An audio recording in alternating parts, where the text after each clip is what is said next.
கர்த்தருடைய பிள்ளைகளே, ஜெயம் கொடுக்கிற இயேசு கிறிஸ்துவின் நாமத்தில் உங்களை வாழ்த்துகிறேன். நம்முடைய வாழ்க்கையில் ஏறெடுக்கிற எல்லா ஜபங்களுக்கும் ஆண்டவர் உண்மையாகவே பதில் கொடுக்கிறார். ஜபம் தோற்று போனதில்லை. ஜபம் நிச்சயமாக வெற்றி பெறும், ஜெயிக்கும். பாடலை பாடி ஆண்டவரை துதிக்கலாமா?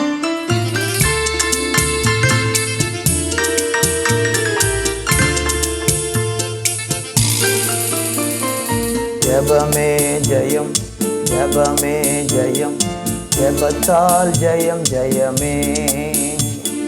ஜபமே ஜெயம், ஜபமே ஜெயம், ஜபத்தால் ஜெயம் ஜெயமே. விசுவாசமுள்ள ஜபமே, விசுவாசமுள்ள ஜபமே, பிணியாளிகளை ரட்சிக்குமே, பிணியாளிகளை ரட்சிக்குமே.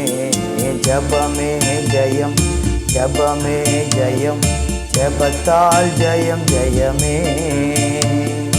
அந்நாளை போல ஜெபித்திடும் உருக்கமான ஜப வீரரானே.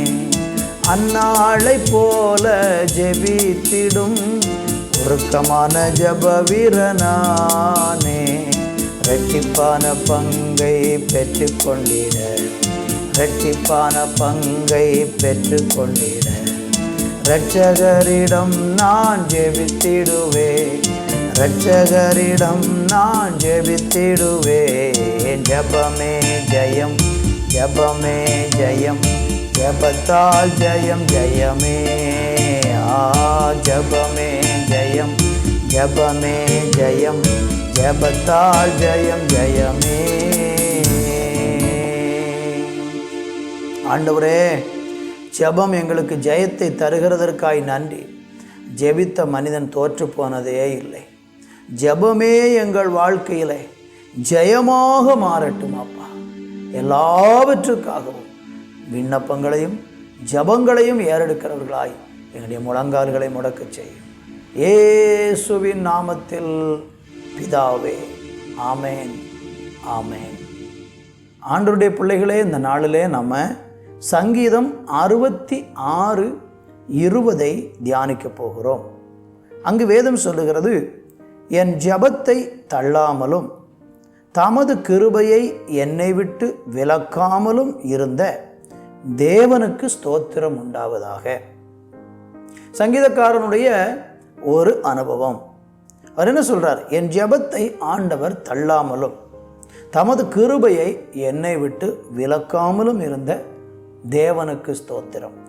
இந்த உலகத்தில் நமக்கு ஒரு பெரிய நம்பிக்கை என்னன்னா, நம்ம ஜெபம் பண்ணும்போது கேட்கிற ஒருவர் இருக்கிறார்.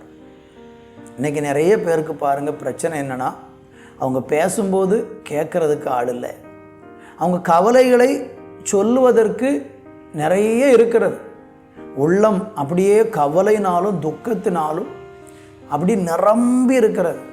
இதை யாரிடத்திலேயாகிலும் போய் சொன்னால் என் இருதயம் லகுவாகும் என்று எண்ணிக்கொண்டு வாழுகிற மக்கள் இருக்கிறாங்க. நிறைய பேர், நம்ம எல்லாருமே அப்படித்தான்.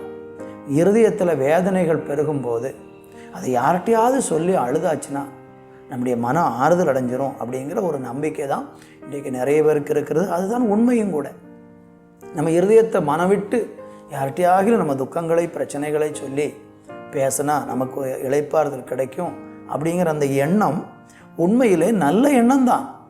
ஆனால் அதில் என்ன ஒரு தவறு என்றால், நாம் நம்முடைய கவலைகளையும் துக்கங்களையும் சொல்லுகிற நபர் யார், அதுதான் முக்கியமானது. நீங்கள் உங்கள் பிரச்சனைகளை சொல்லி, உங்கள் கவலைகளை வேதனைகளை உங்களுக்கு இருக்கிற குழப்பங்களை சொல்லி ஒரு ஆறுதல் கிடைக்கும் என்று யாரிடத்துலையாகிலும் சொல்ல போனால் கேட்கிறவங்க அதை கேட்டு உங்களுக்கு ஆறுதல் சொன்னால் பரவாயில்லை. அநேகர் என்ன செய்வாங்கன்னா சந்தோஷப்படுவாங்க. அநேகர் உங்களை முதுகில் குத்துவாங்க.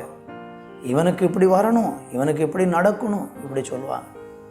இன்னும் சிலர் என்ன செய்வாங்கன்னா, உங்களுடைய பிரச்சனையெல்லாம் கேட்டுட்டு போய் அப்படியே அது கூட இன்னும் கண்ணு வச்சு, மூக்கு வச்சு, காது வச்சு அதை 10 பேருக்கு சொல்லி உங்களை இன்னும் காயப்படுத்தி வேதனைப்படுத்துவாங்க.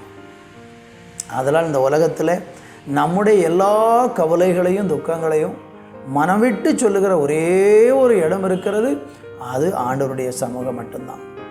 ஆண்டவருடைய சமூகத்தில் போய் நீங்கள் கண்ணீரோடு இந்த நாட்களில் ஜெபம் பண்ணி பாருங்கள்.